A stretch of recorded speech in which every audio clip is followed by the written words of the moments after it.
എല്ലാവർക്കും നമസ്കാരം. നാരായണീയ സഹസ്രം 399 ദിവസം. നമ്മൾ 39 ദശകത്തിലെ 4 ശ്ലോകത്തിലേക്ക് പാരായണ പ്രഭാഷണങ്ങളൊക്കെ എത്തിച്ചേർന്നിരിക്കുന്നു. ആ യോഗമായ ദേവിയെ കംസൻ വന്ന് കയ്യിലെടുത്ത് ആ കാരാഗ്രഹത്തിലുള്ള പാറയിൽ ആഞ്ഞടിക്കുന്ന രംഗങ്ങളൊക്കെയാണ് ഇന്ന് പാരായണം ചെയ്യാനുള്ളത്. നാളെ ആ യോഗ്യമായ ഭഗവതിയുടെ അവതാര 8 കൈകൾ ഓടുകൂടി ആ ഭഗവതി അവതരിക്കുന്ന രംഗം നാളെ ചൊവ്വാഴ്ചയും കൂടെയാണ്. ആ സമയത്ത് തന്നെ ആ ശ്ലോകം നമുക്കും ആ ഭഗവാന്റെ അനുജത്തിയായിട്ടുള്ള ഭഗവതിയുടെ അവതാരത്തെ നമുക്കും ആ പാരായണം ചെയ്യാൻ സാധിക്കുന്നത് തന്നെ ഗുരുവായൂരപ്പൻ നമ്മുടെ കൂടെയുണ്ട് എല്ലാ കാര്യങ്ങൾക്കും എന്നുള്ളതിനുള്ള തെളിവായിട്ടാണ് എനിക്കിപ്പോൾ തോന്നുന്നത്. അല്ലെങ്കിൽ ഈ ചൊവ്വാഴ്ച ദിവസം തന്നെ ഭഗവതിയുടെ അവതാരത്തെ നമുക്ക് എങ്ങനെ പാരായണം ചെയ്യാൻ കഴിയും? അപ്പോൾ ഗുരുവായൂരപ്പൻ നമ്മുടെ കൂടെ തന്നെയുണ്ട്. നമ്മൾ പ്രാർത്ഥിക്കുക, നാമം ജപിക്കുക, അത് ചെയ്താൽ തന്നെ ഭഗവാൻ നമ്മുടെ കൂടെ തന്നെ ഉണ്ടാവും എന്നുള്ളതിന് ഓരോരോ അനുഭവങ്ങൾ നമുക്ക് തെളിവായിട്ട് തന്നെ വരുന്നു. നമുക്ക് ഇന്ന് ഞാനിപ്പോൾ വേറെ കഥകളൊന്നും പറയുന്നില്ല, നമുക്ക് നേരെ പാരായണത്തിലേക്ക് കടക്കാം.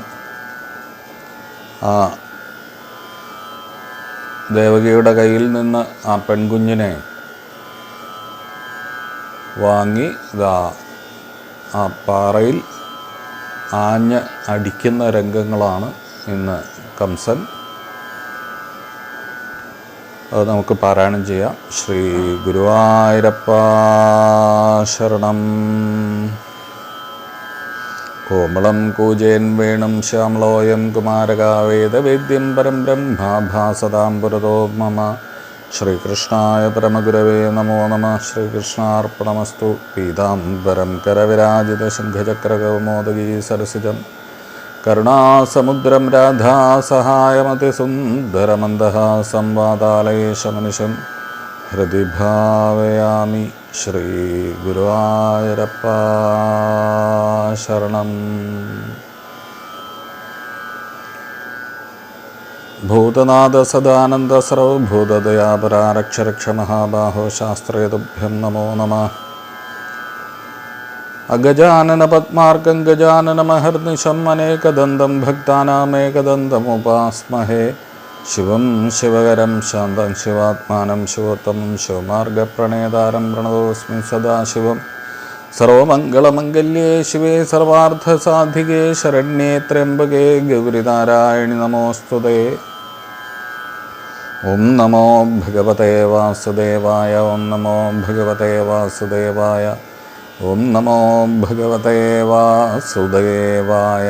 ശ്രീ ഗുരുവായൂരപ്പ ശരണം.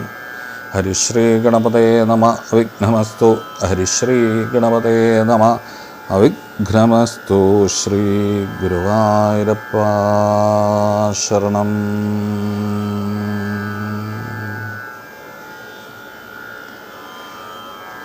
39 ദശകത്തിലെ 4 ശ്ലോകം.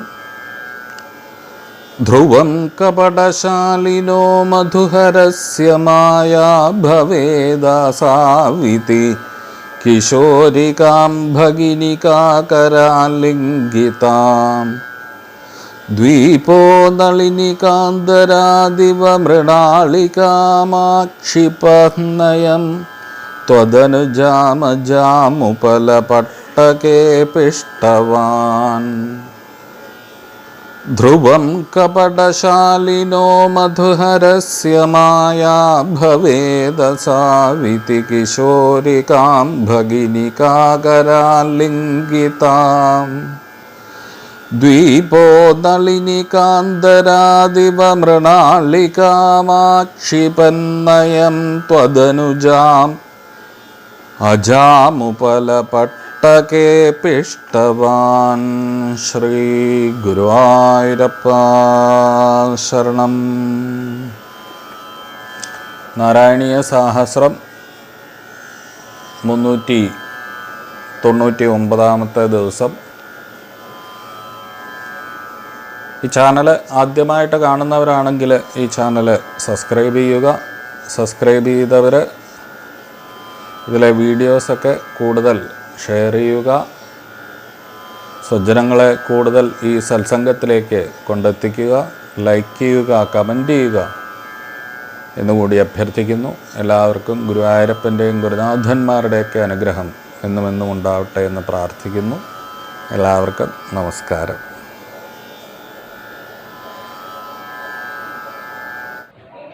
നാരായണ നാരായണ നാരായണ നാരായണ നാരായണ നാരായണ നാരായണ നാരായണ. ഗുരുവാദപുരീദാസദാസദാസോപ്യഹം ച ഭോः കേശവാശ്രിതഭാവേന ഭാസത്തെ ഹൃദയേശ്വര. സർവമംഗളമംഗല്യേ ശിവേ സർവാർത്ഥസാധികേ ശരണ്യേ ത്രയംബകേ ദേവി നാരായണി നമസ്തുതേ.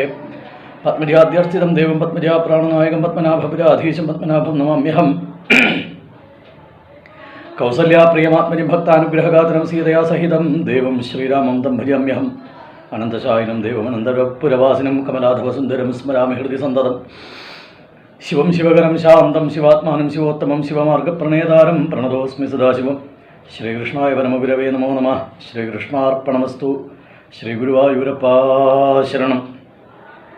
നമസ്കാരം.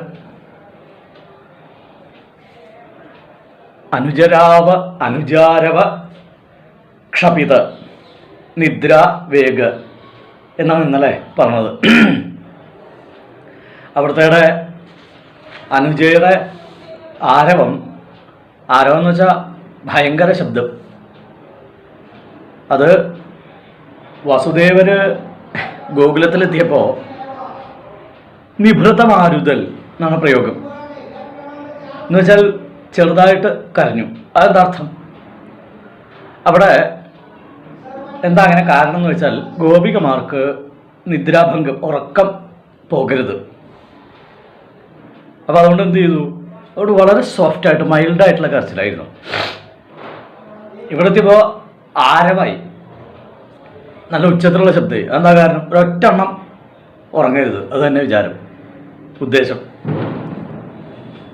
അപ്പോൾ ആ ശബ്ദം കൊണ്ട് നിദ്ര നഷ്ടപ്പെട്ടവരായി എല്ലാവരും, ഉറക്കമില്ലാത്തവരായി.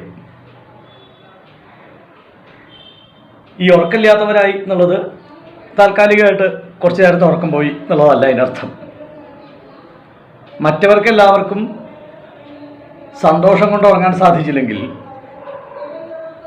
ഇവിടെ യമുനയ്ക്ക് അപ്പുറേ ആനന്ദം കൊണ്ട് ഉറങ്ങാൻ സാധിക്കുന്നില്ലെങ്കിൽ യമുനയ്ക്ക് ഇപ്പുറേ ഭയം കൊണ്ട് ഉറങ്ങാൻ സാധിക്കുന്നില്ല. ഇനി കംസൻ ആൻഡ് ടീംസിന്, കംസനും കൂട്ടുകാർക്കും.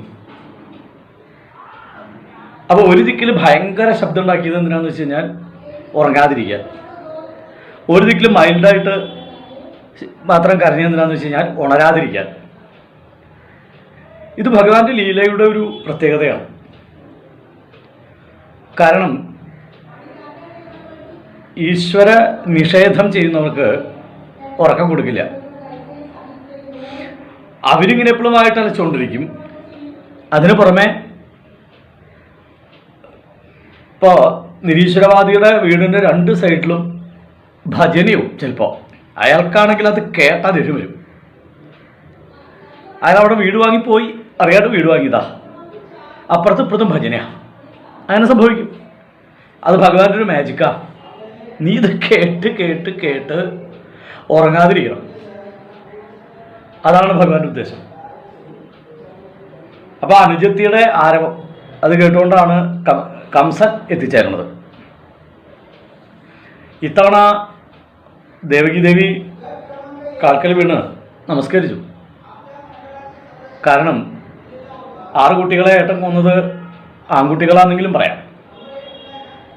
ഇത് സ്ത്രീയമ്മാ ഹന്തുമരിഹസി ബഹവോ ഹിംസിത ഭ്രാത ശിശവ പാവകോപമാഹ. സ്ത്രീകളെ കൊല്ലരുത് ഏട്ടാ.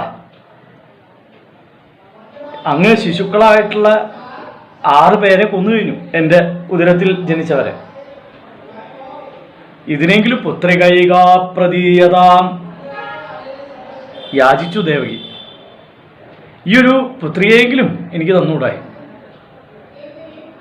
പറഞ്ഞു, ഇവള് വളർന്നു വന്നാൽ അവിടുത്തെ മകന് വിവാഹം ചെയ്യാനുള്ള മുറപ്പെണ്ണല്ലേ, മരുമക്കത്തായാണല്ലോ. അപ്പം മുറപ്പെണ്ണിനെയാണ് വിവാഹം ചെയ്യുക. എന്നുവെച്ചാൽ അമ്മാവൻ്റെ മകളെ തിരിച്ചു നിർത്തം. സഹോദരിയുടെ മകള് അമ്മാവൻ്റെ മകനെ വിവാഹം ചെയ്യും. അങ്ങനെയാണല്ലോ പതിവ്. ഇങ്ങനെ പല വസ്നുഷേയം തവ കല്യാണ എന്നൊക്കെ പറഞ്ഞു നോക്കി ദേവകി.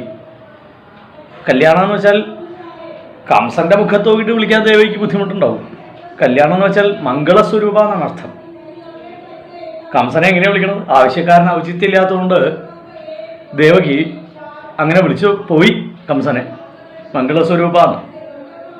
സ്ത്രീയമ്മാഹന്തുമരിഹസി, സ്ത്രീകളെ കൊല്ലാൻ പാടില്ല എന്ന് അവിടത്തേക്ക് അറിയില്ലേ? എത്ര കുട്ടികളെ, 6 കുട്ടികളെ അവിടുന്ന് കൊല്ലണത് ഞാൻ കണ്ടു, എൻ്റെ കുട്ടികളെ. സാറില്ല, എൻ്റെ വിധിയെന്നേ ഞാൻ വിചാരിച്ചിട്ടുള്ളൂ. ത്വയാ ദൈവനിസൃഷ്ടേന, അങ്ങനെ ഞാൻ വിചാരിച്ചിട്ടുള്ളൂ. ഈശ്വരൻ നിയോഗിച്ചത് പ്രകാരം, അല്ലെങ്കിൽ എൻ്റെ കർമ്മപ്രാരബ്ധ പ്രകാരം അവിടുന്ന് നിയോഗിക്കപ്പെട്ടു എൻ്റെ പുത്രന്മാരെ കൊല്ലാനായി എന്നേ ഞാൻ വിചാരിച്ചിട്ടുള്ളൂ. ഈ ഒരു പെൺകുട്ടി അവിടുത്തെ കൊല്ലുന്ന വിചാരിക്കണ്ടോ? 8ാമത്തെ അന്തകൻ നല്ലേ ശരീരി. അപ്പം ഈ പെൺകുട്ടിയെങ്കിലും എനിക്ക് തന്നൂടെ എന്നാണ് ചോദ്യം. മരണം എന്ന് കേട്ട് കഴിഞ്ഞാൽ പിന്നെ നല്ലവനായാലും ശരി ചീത്തവനായാലും ശരി അവിടെ കണ്ണു കാണില്ല, ഒരു സംശയം വേണ്ട. പിന്നെ രക്ഷപ്പെടാൻ എന്താ മാർഗം എന്ന് മാത്രമേ ചിന്തയുള്ളൂ. ഇവിടെ കംസനെ സംബന്ധിച്ചിടത്തോളം രക്ഷപ്പെടാൻ എന്താ മാർഗം? ഈ കുട്ടിയെ കൊല്ല, അല്ലാതെന്താ മാർഗമുള്ളത്? ഈ കുട്ടിയുടെ കഥ കഴിച്ചാലേ തനിക്കൊരു നിലനിൽപ്പുള്ളൂ. നമ്മളങ്ങനെ ചിന്തിക്കുന്ന ആൾക്കാരാണ് പല ആളുകളും.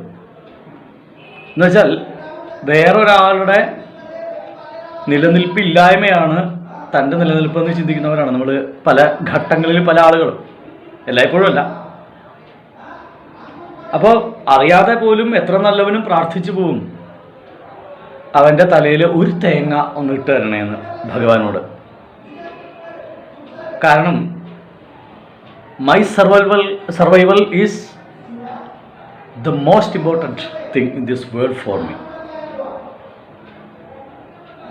എന്നെ സംബന്ധിച്ചിടത്തോളം എനിക്ക് എൻ്റെ സർവൈവലാണ്, എൻ്റെ നിലനിൽപ്പാണ് ഈ ലോകത്തിലെ ഏറ്റവും വലിയ കാര്യം. ലോകത്തിലെ പ്രധാനപ്പെട്ട കാര്യം എന്താണെന്ന് വെച്ചാൽ ഹിരണ്യകശിപു പറഞ്ഞതാണ്. മൃത്യുർമാഭൂൻ മമ എന്നാണ് അദ്ദേഹത്തിൻ്റെ വരയാചനം.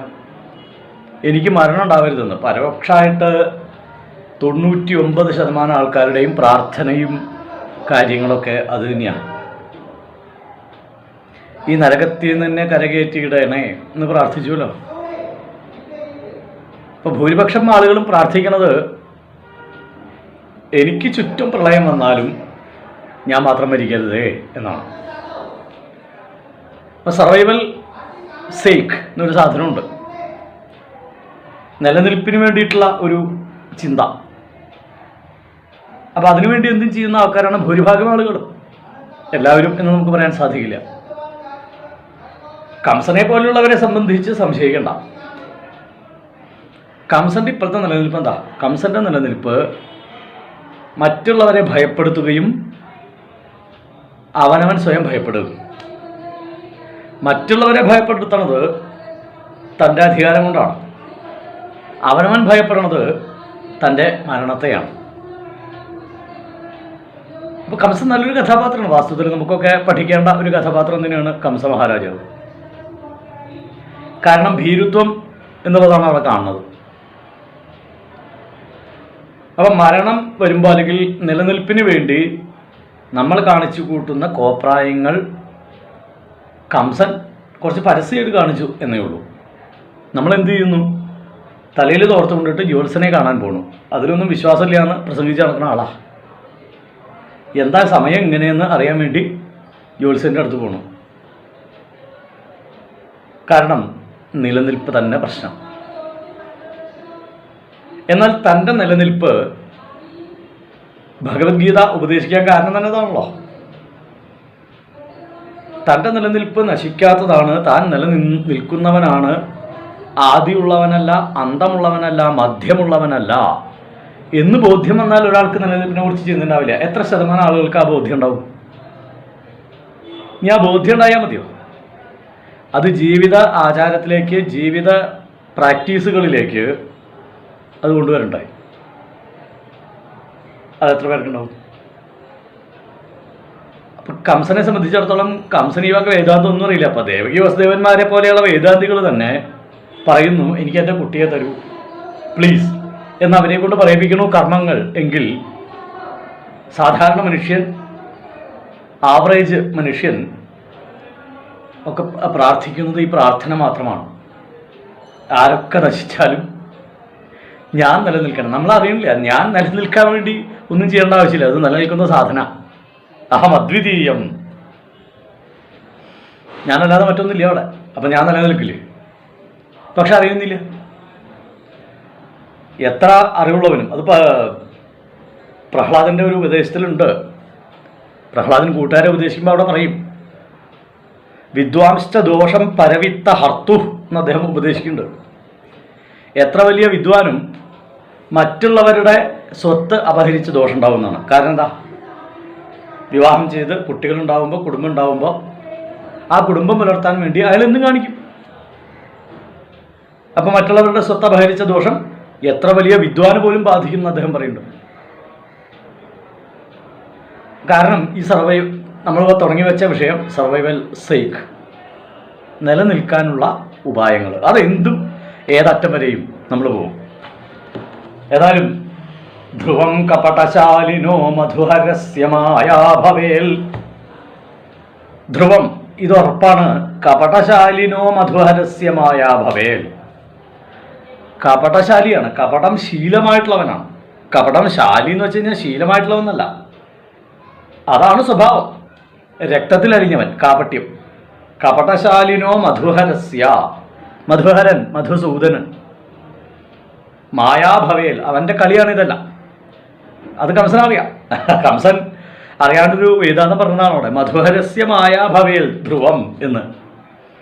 ഇതെല്ലാം മധുസൂദനന്റെ മായയാണ്, ഉറപ്പാണ് എന്ന് കംസൻ അവിടെ ഉപദേശിക്കുകയാണെന്ന് അറിയില്ല.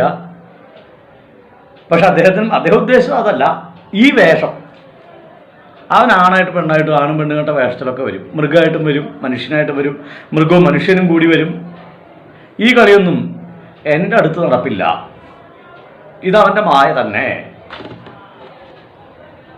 അസാവിതി കിശോരികാം ഭഗിനികാ കരാലിംഗിതാം.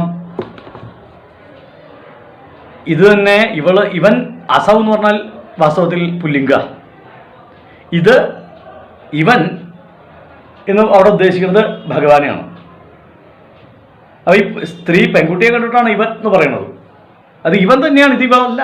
ഇത് ഇവൻ്റെ മായയാണ്, ഈ മധുവിൻ്റെ. ഭഗിനിക കരാലിംഗിതാം കിശോരികാം. കിശോരിക എന്ന് വെച്ചാൽ അപ്പം ജനിച്ച കുട്ടി.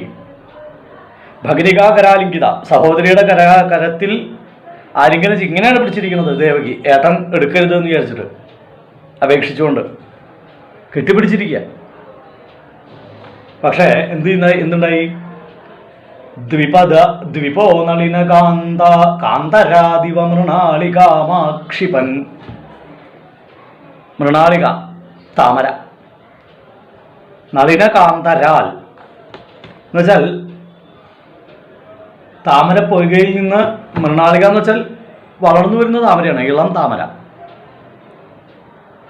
ദ്വിപൻ ആന, നളിനകാന്തരാദിവ മൃണാളികാമാക്ഷിപൻ. മൃണാളിക ചെറിയ താമര, ഇളം താമര. ആ ഇളം താമരയെ ആന എപ്രകാരമാണോ താമര പൊയ്കയിൽ നിന്ന്, നളിന കാന്തരം എന്ന് വെച്ചാൽ താമര പൊയ്ക, ആ താമര പൊയ്കയിൽ നിന്നും വലിച്ചെടുക്കുന്നത്. ആക്ഷിപൻ വലിച്ചെടുക്കണം. അയം ത്വതനുജാമുപല പട്ടകേ പിഷ്ടവാൻ. ഇവൻ, ഈ കംസൻ, ത്വതനുജ, അവിടുത്തെ അനുജ. അതൊക്കെ പല അർത്ഥത്തിൽ വ്യാഖ്യാനിക്കാം. ഉപലപട്ടകേ പിഷ്ടവാൻ. ഉപലപട്ടകം എന്ന് വെച്ചാൽ, ഉപലം എന്ന് വെച്ചാൽ, ഉപലപട്ടകം എന്ന് വെച്ചാൽ പാറ. പിഷ്ടവാൻ, ആഞ്ഞട്ടിക്കുക, പേഷണം ചെയ്യുക. പാറപ്പുറത്ത് ആഞ്ഞട്ടിച്ചു. താമര പൊയ്കയിൽ നിന്ന് ഇളം താമര പറിക്കുന്ന ആന പറിക്കുന്നത് പോലെ ഇതാ താമര പൊയ്കയുടെ നിറത്തോടു കൂടിയ ദേവകിയുടെ കൈകളിൽ നിന്ന് ചുവന്നു തുടുത്ത ആ കിശോരിയെ ആന വലിക്കണ പോലെ ഇങ്ങോട്ട് വലിച്ചെടുത്ത് ഉപല പട്ടകയെ പുഷ്ടവാൻ, പാറപ്പുറത്ത് ആഞ്ഞടിച്ചു. പിഷ്ടവാൻ ത്വതനുജ എന്നുള്ള പ്രയോഗം. ഭഗവാനെ അവിടുത്തെ അനുജ.